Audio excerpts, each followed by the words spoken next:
Test 1, 2, 3. Test 1, 2, 3. All right. Hang on just a minute, guys.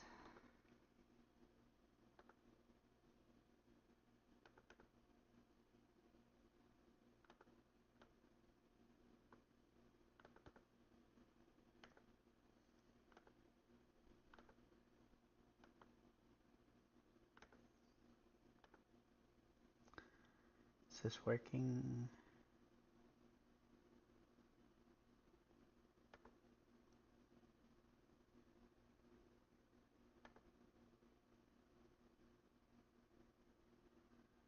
Test.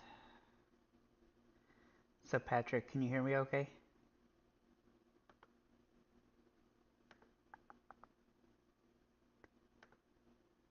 Is it working? Hope everything's well.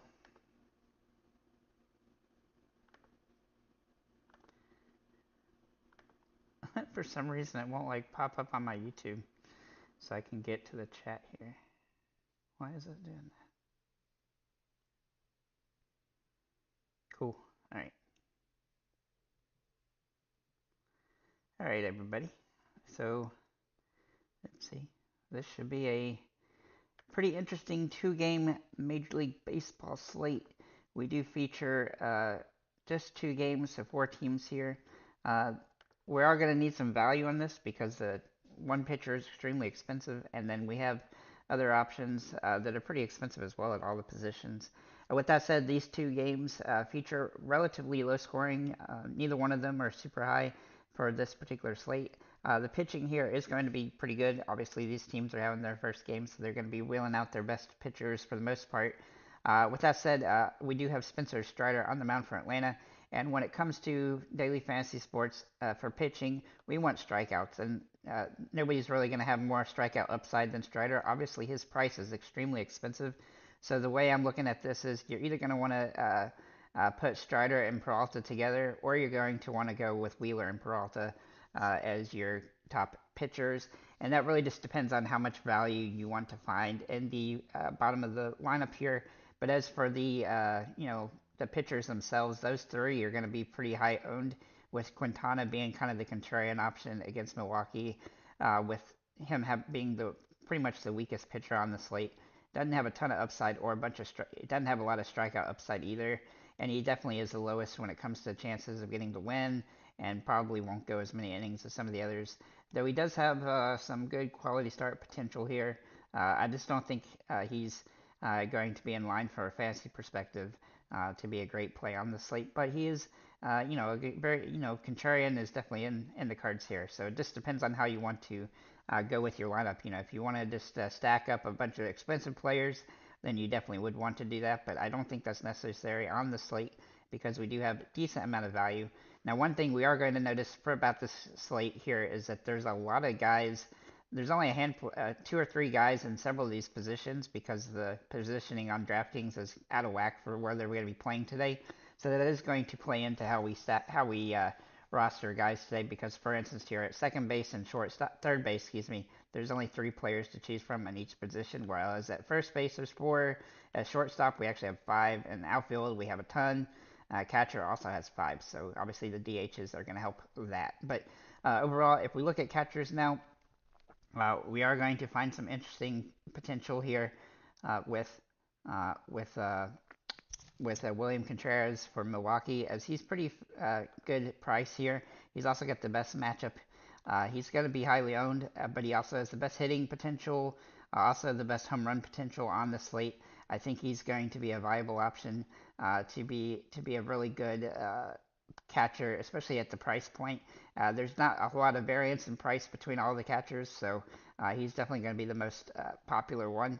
But you could also look at Sean Murphy from Atlanta as a kind of contrarian option, as he's going to have the next best upside there. And then Gary Sanchez from Milwaukee as well will be the third. But overall, I think Contreras is going to be highly owned, and I expect him to be a viable option today, especially at this price point. Uh, we will notice that for this position that Alvarez is actually probably the weakest pitcher or catcher available on this one. He's got the most strikeout rate. He also has the lowest upside for a home run of the catchers that are here, and he also has the lowest fantasy output potential as well. So he is cheap though, but he's definitely not looking great at this position in this matchup. Looking at first base, we do have some guys I do like here for this position. However, all of them, except for Hoskins, is pretty expensive. And so Hoskins actually comes out as the top projected player, and he's going to have an absolutely super high uh, uh, usage rate, I think, on the slate, simply because he's the only cheap option, really. And he's not that cheap, but he's a lot cheaper than any of the other guys, over $1,000 less than Olson, Harper, or Alonso. And if we look at the metrics for their potentials, I do think that Hoskins actually has the highest home run potential on this particular slate. He also has the most likelihood of just scoring runs. And he's lowest outside of Olson. He's lowest when it comes to the home run potential, or sorry, the strikeout potential here, as both Harper and Alonso have a lot higher strikeout rates for this particular matchup. But him and Olson are pretty much tied when it comes to the hitting potential and also just home run upside. And so I do think that you can, if you want to price up, you can go with Olson. But if you want value, then Hoskins is going to be it. You can also kick him in the outfield, though, if you have the money so that you can afford Olson here at this position. Looking at second base here, we are going to like Ozzy Albies the best, obviously, because he is by far and away the best option at this position. He had a really good season last year, and he looks to build on that. He had 33 home runs, which is really phenomenal for him, and hopefully he can match that again. He does have a good fantasy output at home, but it's not as good on the road. But on the road, where he actually does better, surprisingly. But he's been a force, so I think he's a great option on this team, especially at a position that's very limited. Now, obviously, if you want to go cheap at this position, then you have Stott and Moncentario to look at. As for home run upside, neither one of these guys have much of that, so that is a big downturn from Albies from that perspective. But you could get some stolen base potential from Stout, and both these guys have pretty decent strikeout rates. So I think that Albies, then Stout, and then Moncentario are probably the best way to go here. But there's really not much to like about the two guys below Albies outside of the stolen base upside that Stout potentially has if he can get on base. Looking at third base, we are going to look at Riley, Boom, and Beatty here. Now, Beatty and Boom are pretty cheap, and Riley is fairly expensive. Obviously, Riley has the most upside here, but he doesn't have the best home run rate for this particular slate, even though he does have that upside a lot. It's a little bit more limited today, so I do think this is a position where we could pay down, but we're not really going to be paying attention to the home run rate so much here at this particular position, simply because that's just a little bit harder. I think Boom, if he can hit Strider, then he's definitely going to have the most upside when it comes to price to the dollar to how much you're going to spend for him.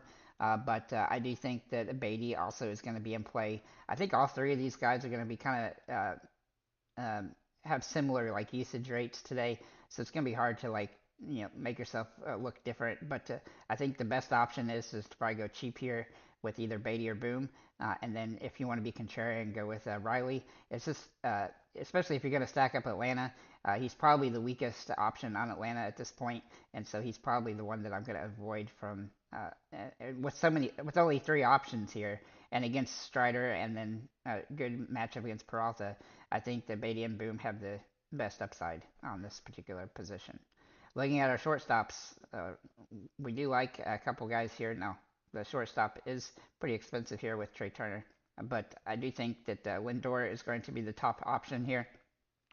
He's got the best ownership probably. In fact, I think there's probably two or three guys that are similar in him and around 25% ownership for the slate, and then Turner and Arcia will be low end. I do think that Ortiz is kind of a sneaky play today and he's nice and cheap, and that's going to help pay up for other options. Though he's kind of high risk today, as he's going to be somewhat limited in his potentials, but he's just cheap, and so that helps. But as for like home run upside, I definitely like Lindor the best, as he's pretty much the only guy at this position that has a lot of good home run potential other than Trey Turner. But Trey Turner is so expensive, and in a tough matchup, it's not super ideal to me. And so I think that Lindor is probably the best way to go. But I also like Willy Adames here. Adames is a guy that tends to uh, be a little bit sneaky at times, and he's got better home run upside than Ortiz or Arcia. And then he also has pretty good hit rates for the most part. He's right up there uh, uh, with most shortstops in the league, and I think he's going to have that potential today. He's also just nice and cheap compared to Lindor or Turner. But honestly, like if you can pay up for Lindor, then that's probably going to be the best way to go here, as he's got the most hitting upside and best home run potential. Both Lindor and Turner both have similar stolen base upside in this matchup, and so that gives them some utility as well. Uh, and this is not a position that I definitely love paying up at. I think you can pay down some with Adames or Ortiz and still pay off here. And then if you want to go super silly, you can go with Arcia, who has his random games, but I don't think this is going to be it. Uh, he just doesn't project very well from any metric on this one. So, but overall, shortstop is another place where I think we should pay up as opposed to third base where we should pay down. Looking at the outfielders, this is where we get real fun. Obviously, Acuna is going to be a high sought after play. He's also the only $6,500 player within. In fact, the second most expensive outfielder is $1,700 cheaper than Acuna. So Acuna will be somewhat annoying to roster today, but he should still be up there in the use in the ownership. But he won't be up there like some of the other options, like Hoskins, for instance, who can play at first base as well. But I do think that he's a viable play here. Now, one of our sneaky plays, I think is going to be super high owned, is going to be Chourio for the Milwaukee Brewers. He is minimum priced his first career game. With the minimum price, that really helps us pay up for other options like Strider and other guys that we want to maneuver in here. He also actually has pretty decent metrics here. He doesn't have the highest of anything, but he's definitely somebody that has some potential today. And his K rate is actually not too bad.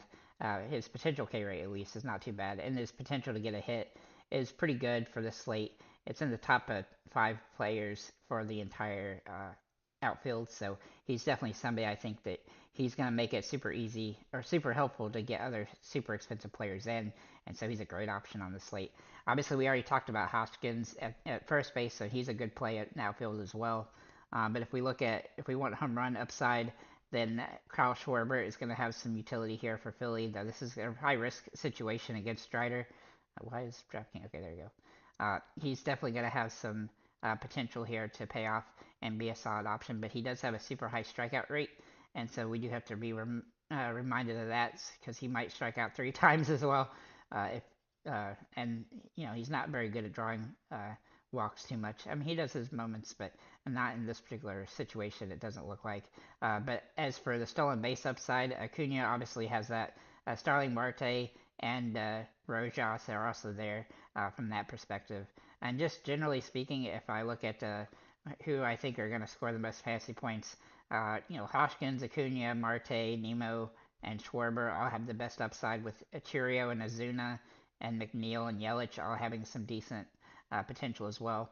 I also like Michael Harris some here, though he has been a little bit inconsistent last season. He has the best strikeout potential, best rate when it comes to not striking out too much on the slate, and so that definitely gives us some potential with him. Same goes with Harrison Bader and McNeil. Now, not two guys that are not going to have home run potential really, but do have the ability to get on base, and that's something that we definitely like on the slate. As for who I'm probably leaning towards, I think I'm going to be leaning towards guys that have the home run upside as well. And so, along with Chourio, people like Schwarber, who are kind of boomer bust, are going to be interesting. Ozuna, and then Hoskins will definitely be in play in some way for me. Good morning, Da Prince. You can definitely rewatch it here shortly, but I will kind of recap what I'm thinking about here in just a minute. But overall, I do think the slate is pretty good.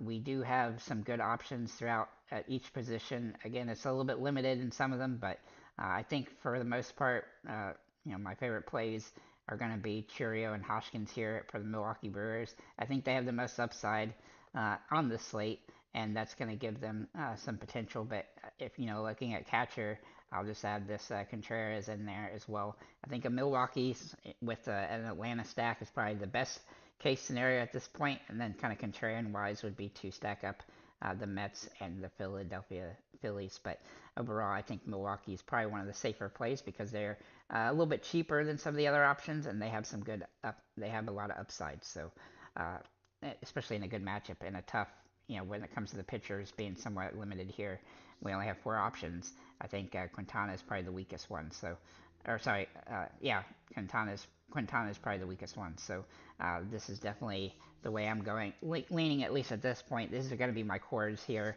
with Contreras, Churio, and Hoskins. And again, Hoskins can be at first base, and that definitely gives us some potential. Obviously, the first game's at 1:40. That's the Milwaukee New York Mets game, and then the Atlanta game is a little bit later at 3 o'clock. Let me check and see if I see any weather-related things for this particular slate here. Let's check it out here. It doesn't look like both games are going to be around 50 degrees. Both of them have some wind into the outfield, so that is something to remember here. It looks like to the on the that's not much there that's really going to change. The Mets are pretty much an even slate here, but they do have and the Mets Bucks game, or sorry, the Mets and Brewers game is pretty even when it comes to who's going to win. It's about 51% in the Mets' favor right now, and then that's a 7.5 run game, whereas Atlanta and Philly are a 7 run game, and that really comes to play the fact that Strider's out there, and he's going to have that potential to, be big. If we look at Strider's past against Philadelphia, if we look at last season, he played them 5 times, and he scored, 29, 28, 32, 32, and 24 against Philly last season. So he's definitely going to have a lot of upside in this matchup, and he's going to have a lot of strikeout potential. Let's see what his strikeouts were last season against them. 8, 11, 9, 9, and 9. So he got a lot of strikeouts last time against them. Let's look at the other pitchers real quick. We'll look at Zach Wheeler against Atlanta. Now, Wheeler averaged 23 fantasy points a game against Atlanta last season, 27, 22, and 1, and then also 43. So he had 4 games, and one of those games, and 2 of the games he had over 10 strikeouts, and 2 of them he didn't. And then the one game he got blown up for 6 earned runs.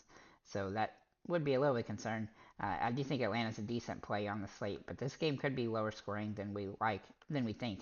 That's why a lot of the reason why I like the Mets a lot, or sorry, the Brewers a lot today. Looking at Peralta for the Brewers, he also has had a good history against the Mets. Last season he had 1 game against them and he scored 28 fantasy points. That was also the first game of the year for him, and he had 7 strikeouts in that one. Didn't give up any earned runs, and did a pretty solid day in 6 innings. So I think he's going to be a really solid spot there.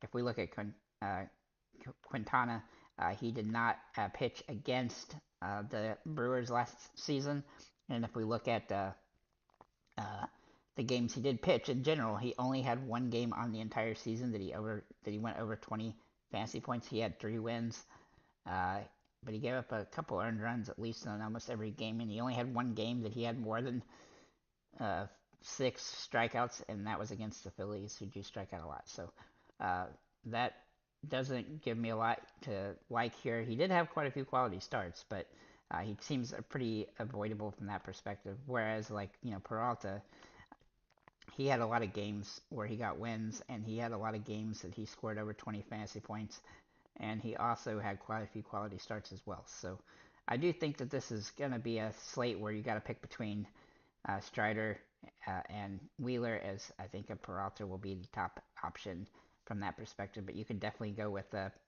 Strider here and still have 43, 40 remaining for these other positions. If just to see what it looks like, if we put Wheeler in here, that opens up more expense. But of course, we're not going to be wanting to pay up for the Braves if we go with Wheeler here. So do keep that in mind.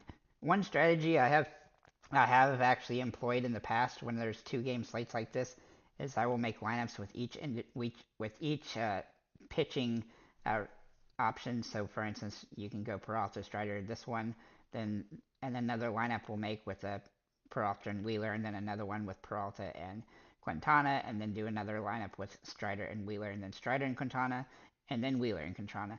So you can make like 6 or 7 different lineups that way, and that can definitely be a strategy to try to win GPPs. And then just kind of pick from the other teams, the teams that you have the pitchers from as your bats as well, and that gives you the most upside to have that, to give yourself some opportunity to potentially take down a GPP. I've been successful doing that in the past, so that's a very good strategy for this. But overall, this is my core here with Peralta, Contreras, Chirio, and Hoskins. Obviously, that's a lot of Milwaukee, but they look like the safest team on the slate, and so for cash games, this is definitely going to be the way you want to go. If you want to go for GPP, then you want to stack up Atlanta and the Mets some as well. Atlanta and Philly as well. Obviously, Philly will be the very contrarian play with them facing against them against Strider. So, with that said, guys, thank you for liking, commenting, subscribing. If you have any comments or questions, feel free to leave them below. And have a nice day, guys. Thank you guys for hanging out and stream. I really appreciate it. If you have anything to get any questions before I log off here, let me know. Otherwise, I will see you guys later. You guys doing okay, Prince and Bush? Patrick?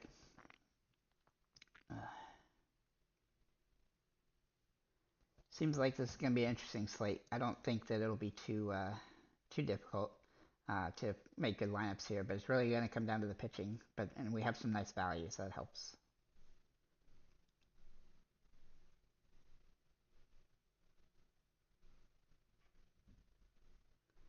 I'm probably just going to go ahead and sign off here.